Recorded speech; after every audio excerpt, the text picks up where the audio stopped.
What's up, y'all, and welcome back to Found Bytes, a game review series. My name is Brian. I'll be your host. If you don't know about us, we're all about testing out and finding small, high-quality video games. This is a podcast that aims to respect your time and money as a gamer and a consumer by sifting through storefronts and sales to find those gems that may be worth your precious resources.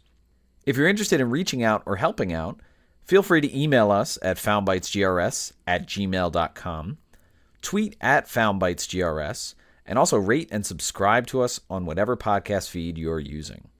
Some housekeeping. As we are winding down the year, we wanted to make you aware of some changes that are going to be coming next year. First, as a response to a lot of the feedback I've been getting from friends about the show, I'm going to dedicate one episode each month to giving quicker, rapid-fire impressions of a bunch of games, mostly ones that didn't quite make the cut for the show. We're going to give a brief synopsis of the game and sort of reasoning why it didn't make the cut. Also in these monthly installments, we're going to be highlighting recommendations for games that are currently on sale. And some of these might be games that have been on the podcast before. But mostly, this is going to be games that are currently on sale just as like a notification. And it's going to be relevant for the time of the publishing of the episode. So this is going to encourage more listeners to stay current with us, while also trying to just notify about great deals that are currently happening.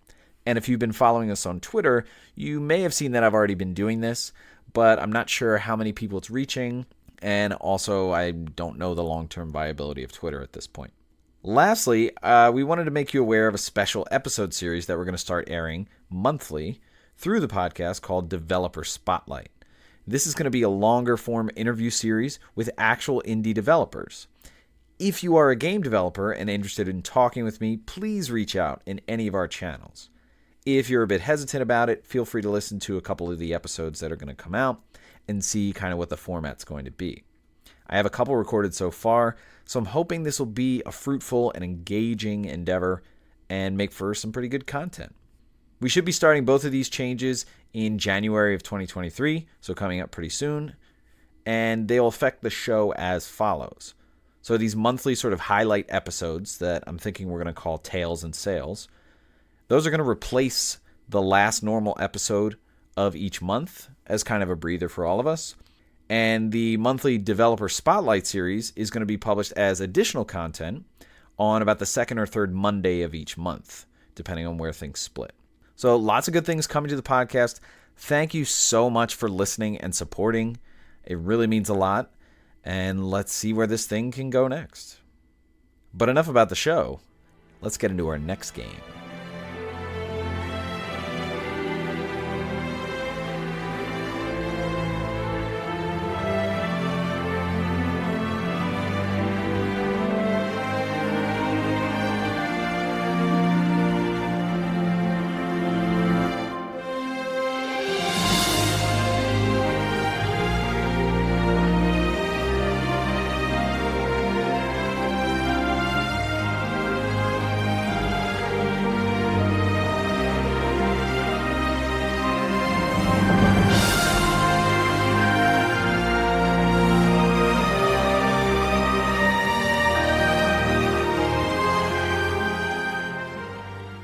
Death's Gambit is the game for this week's episode. Death's Gambit is a 2D Souls-like action RPG / Metroidvania, so checks all the boxes here. Some comparable games. This is very similar to Salt and Sanctuary and Blasphemous, and so if you are really into either one of those or into this game, I guarantee you'll be into all three of them. The game was initially released in August of 2018 on PC and PS4. Now, there's a lot to talk about here because this game was given an update, and so we'll talk about the differences here. Let's just start with that original release on PC and PS4. It was developed by White Rabbit Studios, and it was published by Adult Swim Games. And we've talked about Adult Swim before. They published Headlander, which we've covered on this podcast. And White Rabbit Studios, I think this is really the only game that they've done. The game also had a physical release in 2019 on PS4, and that was published by Skybound Games. And then, fast forward to September of 2021, and Death's Gambit Afterlife was released. which is essentially a revamped version of the entire game. And in September, it was released on PC and Switch, November of that year on PS4, and February of 2022 on Xbox One. It was still developed by White Rabbit, but this version was published by Serenity Forge, which I feel that they kind of took White Rabbit under their wing. I don't know if they acquired them or anything like that, but this game has Serenity Forge written all over it. And then the revamped version, Death's Gambit Afterlife, had a physical definitive edition released in 2021 on Switch. And Serenity Forge also published a vinyl of the original soundtrack, which I had been begging for, in 2022. And also the game got DLC called Ashes of Vados, which is kind of supposed to be an epilogue. I haven't played that yet. The game got that on February of 2022, right with the Xbox One release. So this is a similar situation to Dandara, which is now Dandara Trials of Fear Edition. So the game is now Death's Gambit Afterlife. The game was originally released with an MSRP of $19.99 for the digital versions, and that includes the original Death's Gambit as well as Death's Gambit Afterlife. That's what they're sticking with, $19.99. The Switch Definitive Edition, $34.99, and I believe that PS4 version, the physical version that was just the box that was published by Skybound Games, was also around $34, $35, and I think you can still find it on Amazon for about that. The vinyl OST was released at $34.99 as well, and the DLC, The Ashes of Vados, is available for $7.99. The game has a runtime straight through with the story, a little around 10 hours, and if you want to do everything, maybe upwards of 15, close to 20 hours. And the game does have a Platinum Trophy on PlayStation platforms. I bought the game on PS4, the OG version, Death's Gambit, for $9.99, so that was 50% off. And I put about 8 to 10 hours in the original version. I remember that I did not beat the game, but I got really far in it. And then I just picked it up, but I have put about 3 to 4 hours into the Afterlife version. I did start my character over. There was an option to continue with my current character, but from the beginning of the game, and I was like, no, I'm just going to start it. The game wasn't really recommended to me by anyone, but my friend Paul and I were going back and forth with this game and Salt and Sanctuary around the same time. He loved Salt and Sanctuary. I really loved this game.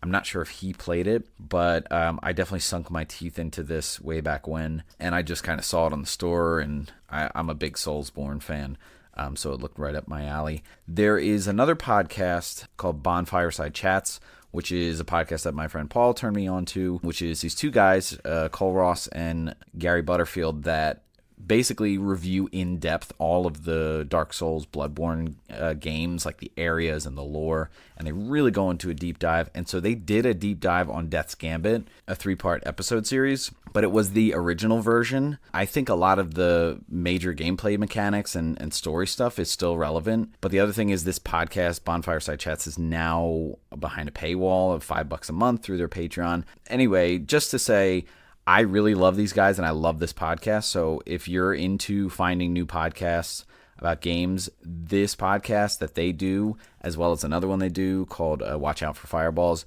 really in depth. Really, if you're someone that really likes to deep dive into certain games, I highly suggest them. They're really good, and it's really fulfilling to hear what they kind of dig up and who they credit for what they find. So.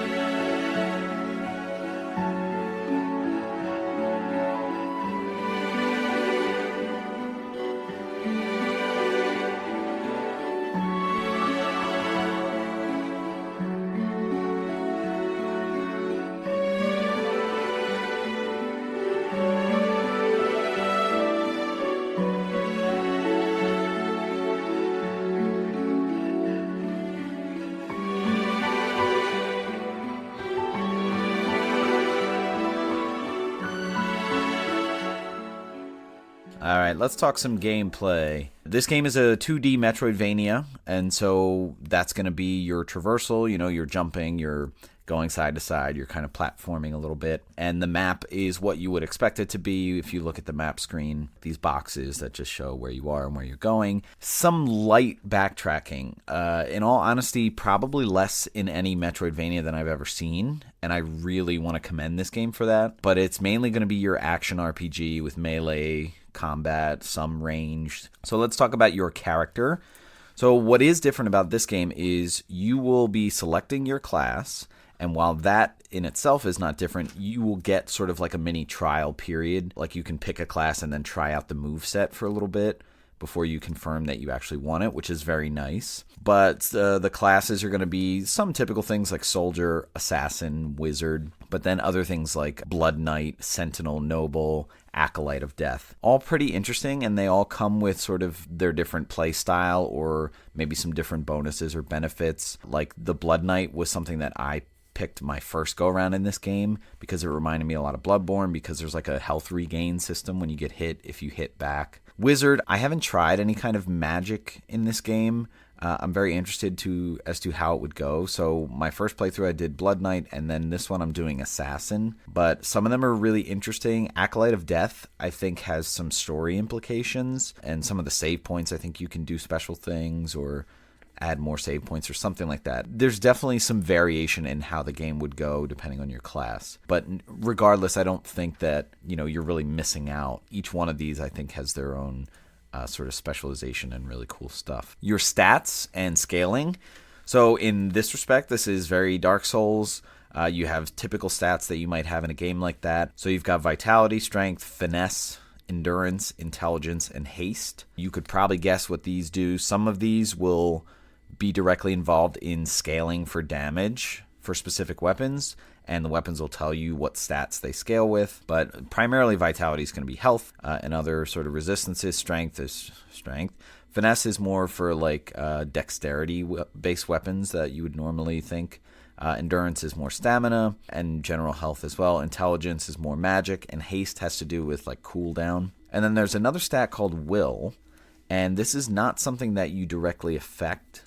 It has to do with you dying, and as you die, that sort of grows. A lot of comparisons with Dark Souls because you're going to be looking at weapons that are specifically designed for your build, and so you'll have like weapon types, like you'll have dagger type weapons or spears or axes or long swords or great swords, stuff like that. When you open up the menu to look at this, especially with your stats, like when you go to level up, you're going to see a lot of detail and a lot of information. So if you're a Dark Souls fan, if you've played any of those From Software games, you're going to be right at home here. It's going to be super transparent. And you will be leveling up a lot, probably even more so than a Dark Souls game, mainly because when you die, you're not going to lose that currency. You're going to lose other things. So that allows you to be able to level up a lot. And so you're not necessarily going to be pigeonholed with like whatever type of weapon you want to go with. Like if you do an assassin, it's primarily going to be looking for finesse-based weapons, but you don't have to stick with that.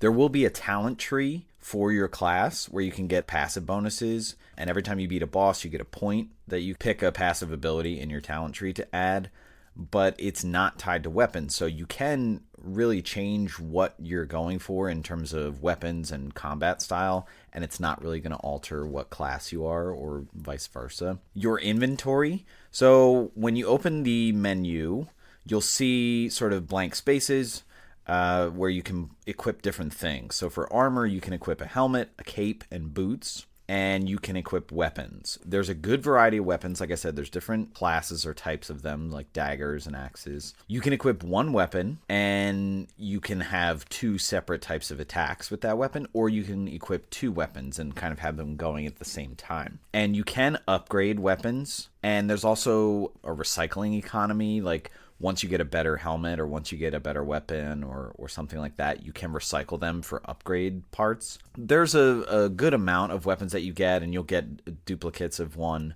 all the time. So I found that I'm recycling a lot and using them as upgrades. Some other things that you'll equip, auras. You can equip one aura at a time, and it just adds a certain like passive buff or something like that. Some of the auras, if you die, they will disappear. So make sure to read the description about that. And then you'll have feather plumes. These are kind of like Estus flasks, so they'll be healing items that you can use, and then when you go to a resting point, you'll be able to replenish these. You can equip different things for this. You can equip different plumes. So like the amount of health that you get for using one of these is going to be dependent on what you equip for it. So you're going to find better plumes that'll heal you more with each use. Like one that you get early on will actually be like a quicker heal, like it'll happen faster. And then so you'll get, just like you'll get better capes with like passive abilities, you'll get better plumes that'll help you, recover health or even other added bonuses. And so I really like this because it kind of puts a different spin on like not having to upgrade the Estus flask or anything like that. Like you're just finding different plumes, and it's not always like the newest one you find is the best one.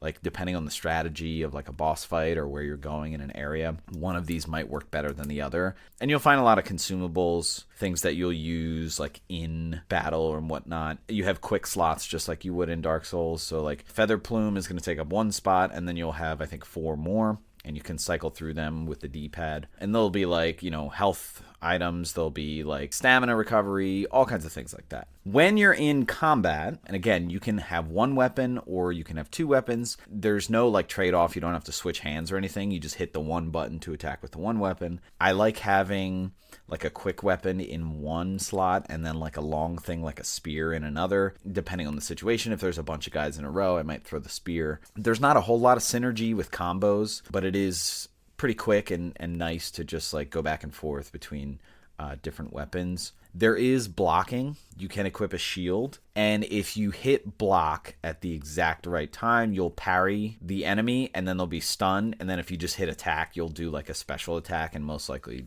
kill them. It's not very intuitive for me to get this. I've gotten it a couple times, but it's something that like in the heat of the moment I forget that I can do. So it can be a bit frustrating, and there are some enemies that like you have to parry or you have to block. There's one enemy pretty early on that has like dragging this axe, and then it has like a spike shield in front of it. You can jump over it, but then he'll just put the shield on the other side. So like you have to wait for him to hit the axe and parry him.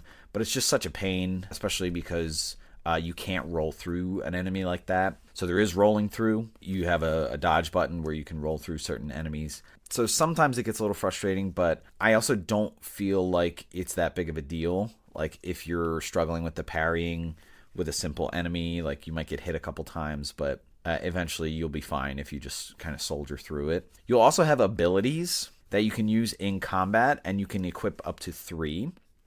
Now, a lot of these abilities are going to be weapon specific. Like the one that I have pretty early on for the assassin is like you stab with the daggers and it like does a certain percentage of damage, and then for the next like 10 seconds or 30 seconds or something like that, you'll have like increased damage or something like that. Some of the ones that are with a spear are pretty cool. You can like charge through a bunch of enemies. But not all of these abilities are going to be weapon specific. Some you can just equip and use whenever. And once you use one of these, they're going to have a cooldown period, so you can't just spam them. Most of these are going to require soul energy. If you're looking at the main screen while you're sitting there, the UI has 3 meters on the top left. So you've got your HP at the top. In the middle, you've got stamina.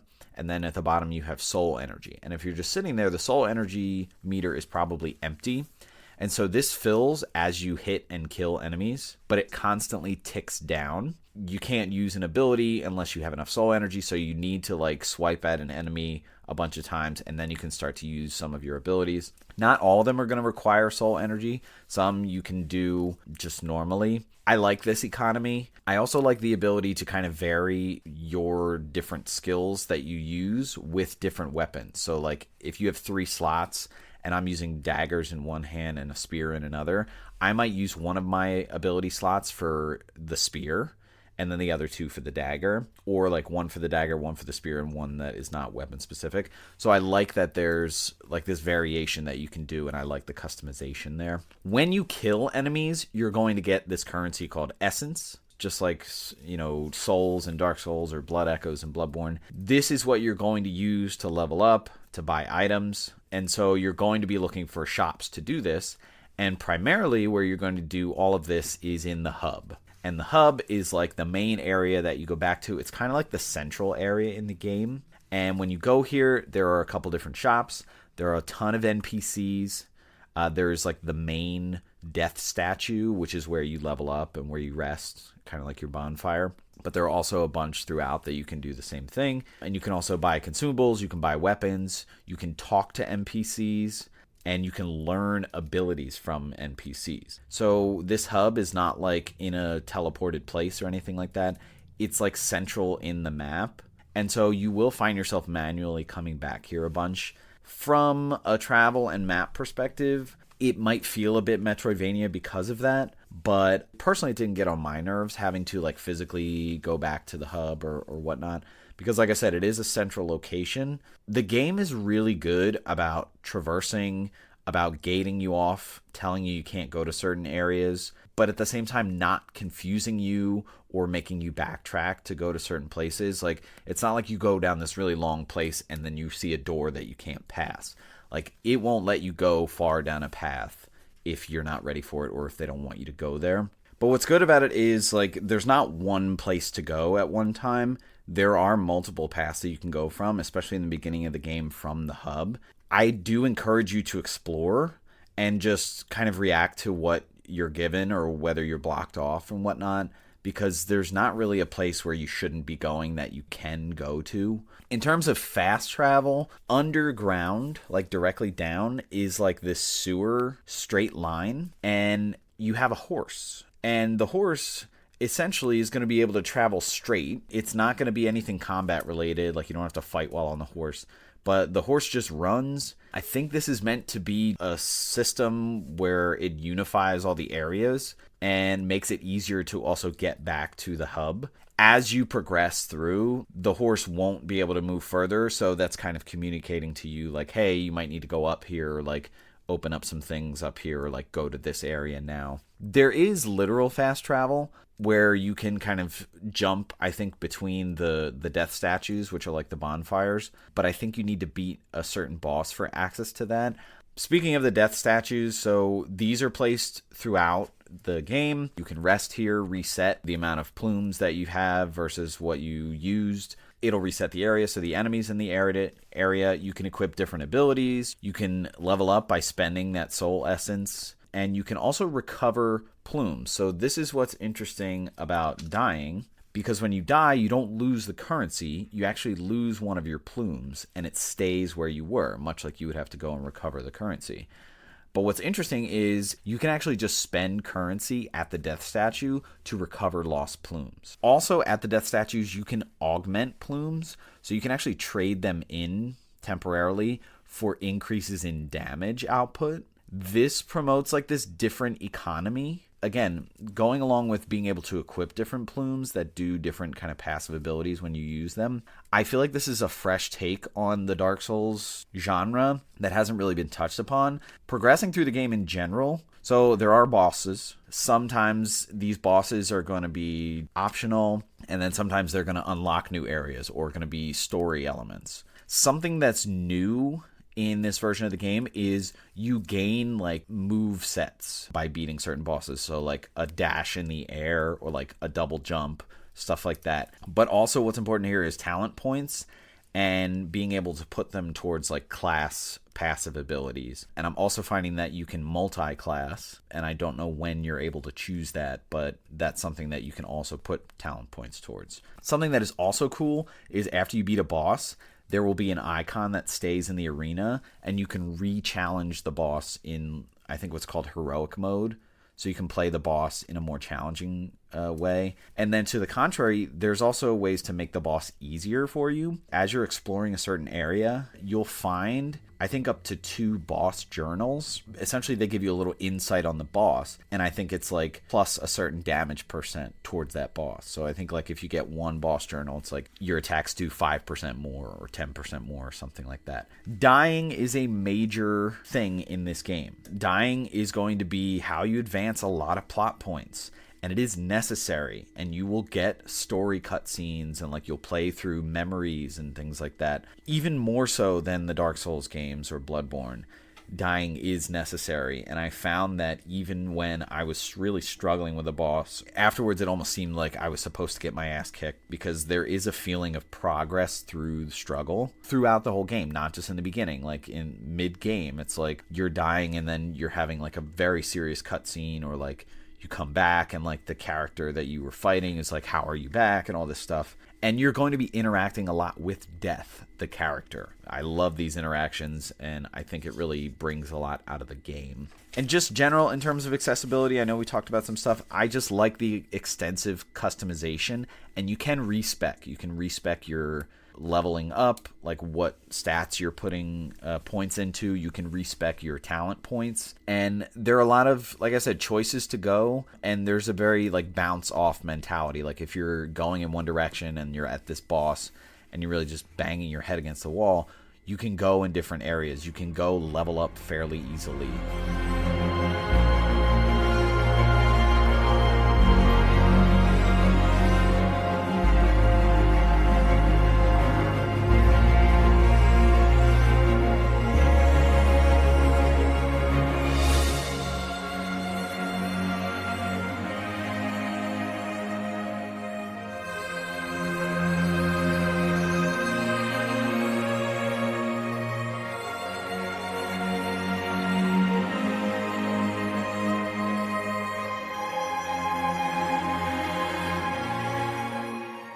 All right, let's talk the vibe of this game. So visually, the game is super pixelated, but what's crazy is how extensive the detail is in the mannerisms of these characters. And you would think like, oh, they're pixelated, you can't really tell, but it's unbelievable how much information and detail they give away physically with these characters, whether it's just like breathing heavily or the environments in general, like waving grass. When you get on the horse, or like the horse is just sitting there, there's so much detail in just idiosyncratic movement. As you're talking to characters, there are dialogue busts, and these are often emoted, not necessarily in real time, but like they will change their expression and whatnot, which is nice. And the menu in general is super elegant. The boxes have like this pulsating kind of gold light around them, and really just nicely made visually, like the items themselves, like the pictures of them.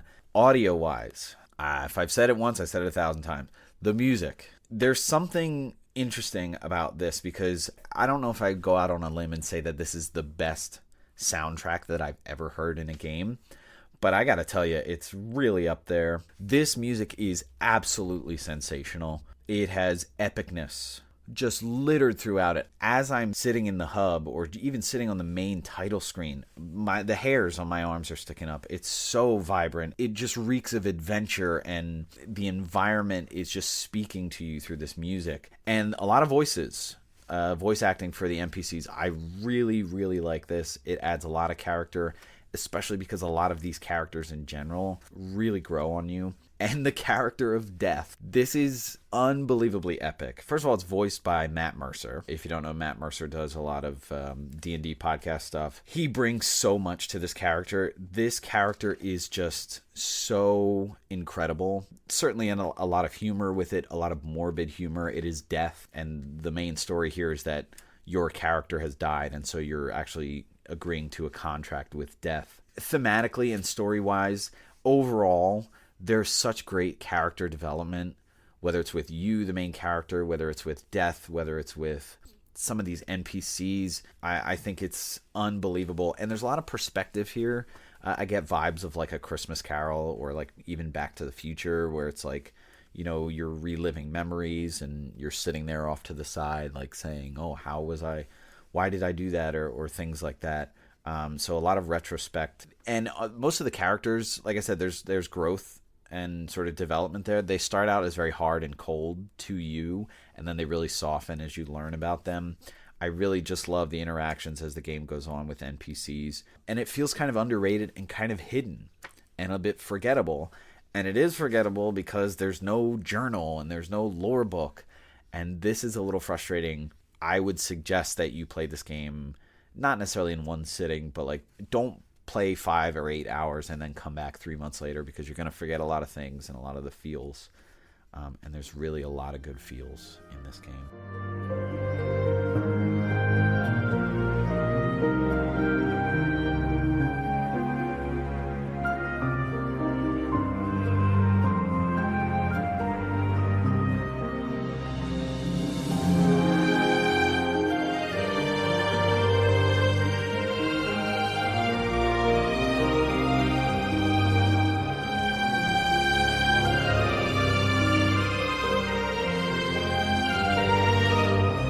let's wrap up the conversation about Death's Gambit, or Death's Gambit Afterlife. I loved playing this game both times. The gameplay here is not perfect. Again, minor frustrations.